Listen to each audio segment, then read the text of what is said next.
Salutations braves gens et bienvenue pour la pastille filmique de Lithos. Au programme de cet épisode, un film de 1979, Terreur sur la ligne de Fred Walton.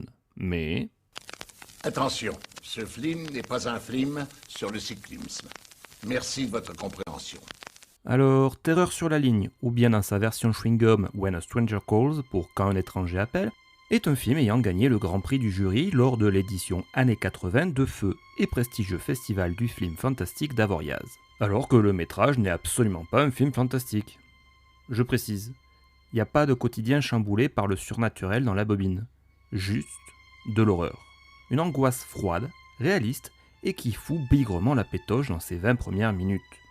Des minutes initiales qui ont marqué l'histoire du cinéma moderne, sans pour autant que vous en rappelassiez. Et c'est plutôt triste.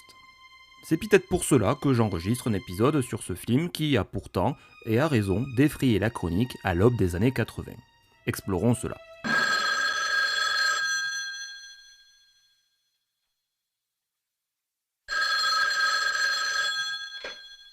Hello. Alors, le film commence par un couple de bonne situation, lui est médecin, elle, on s'en fout, se préparant pour aller dîner dans un resto chic. Rien de plus normal. Puis survient l'arrivée de Rookin, la babysitter. Car oui, le couple a des gosses. A priori.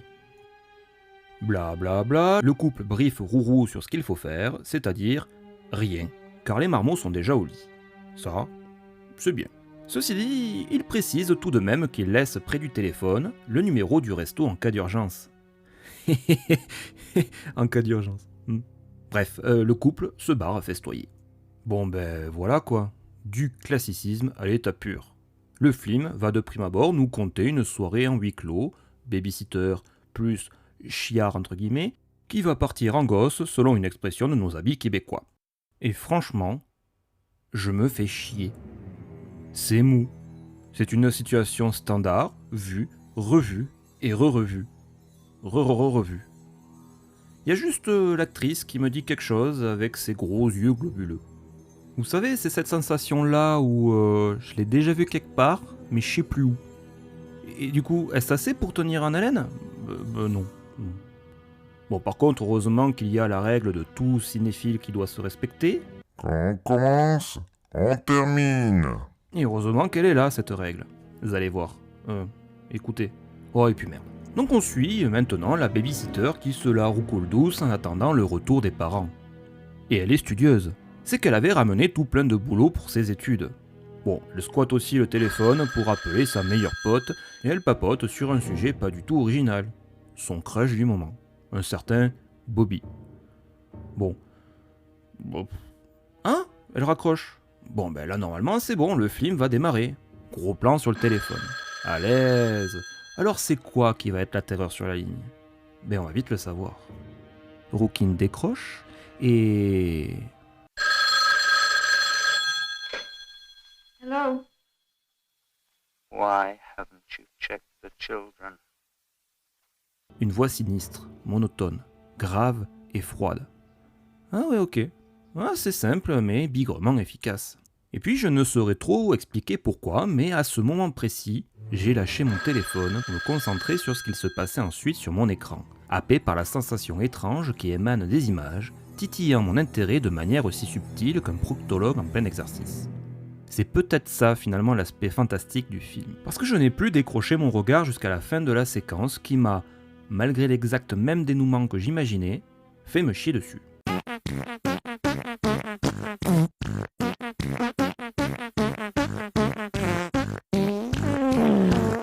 Bon, pas littéralement bien sûr, nous sommes dans une mission respectable ici, mais en fait je ne m'attendais absolument pas à me faire avoir comme ça, comme une bleusaille.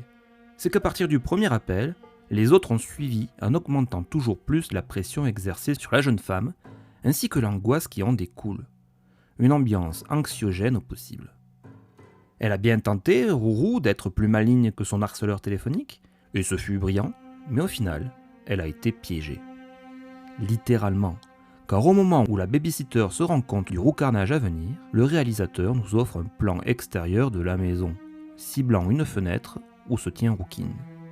Hormis l'intérieur de la maison, tout est en noir de jet, et les montures portant les carreaux dessinent un ensemble de barreaux enfermant notre protagoniste apeuré.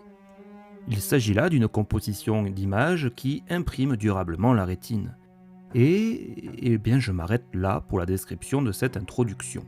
Le seul truc que je peux dire, c'est qu'à l'issue de celle-ci, j'ai mis le film en pause, respiré un bon coup, puis est allé fissa checker ma porte d'entrée, que j'avais zappé de fermer à clé.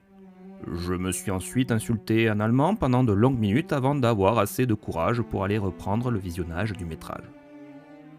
Bon, après on enchaîne sur le deuxième acte, et c'est changement d'ambiance, puisqu'il s'agit d'un thriller d'enquête de remplissage, où un ancien flic a l'embonpoint certain, en fait c'est rare de voir une masse être positivement mise en avant, sans que le scénario ne se fout de sa gueule, comme quoi c'est possible, poursuit un fou échappé d'un asile, tiens. L'emphase est surtout mise sur le taré. On nous fait donc faire ressentir au forceps de l'empathie pour cet enculé. Bon, par contre, l'acteur qui joue le taré, Tony Beckley, joue admirablement bien. Il est hyper crédible en tant que loser magnifié et fébrile. Et pour cause, il était mourant du cancer lors du tournage. Il n'aura pas profité du succès du film, car il est mort peu de temps après sa sortie. Sachant cela rend ses apparitions plutôt troublantes. Et puis vient enfin le dernier acte du film, qui repart sur de l'horreur, suffocante et assez surprenante, avec son final des plus efficaces, mais pas aussi glaçant que les scènes d'introduction. Quoique le plan final... Putain, je déteste ces images-là. Midsommar va te faire foutre. Mais je m'égare. Alors pourquoi dépenser quelques minutes de notre temps de vie sur cette bobine au final ? Parce que dans l'horreur des années 70, une décennie de révolution, on ne cause que des sempiternels, même chefs-d'œuvre.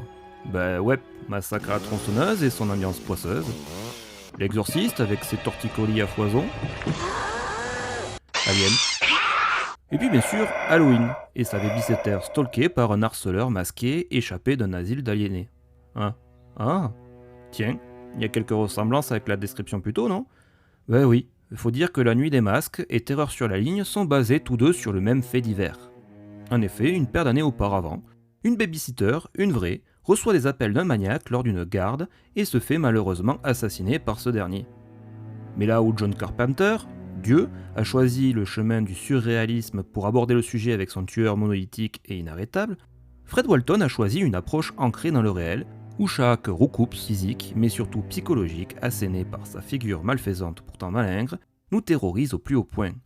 C'est que ça pourrait arriver. En fait, c'est arrivé. Super.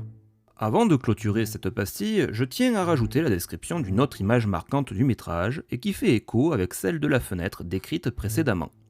À un moment donné, on observe Tony truand, le méchant, le taré quoi, derrière une fenêtre.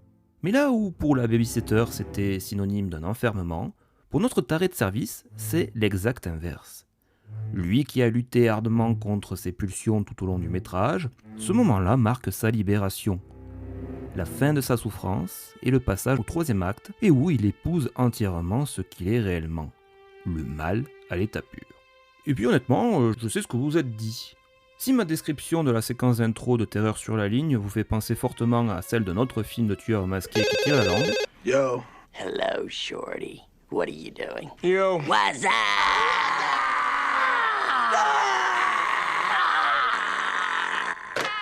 C'est absolument normal.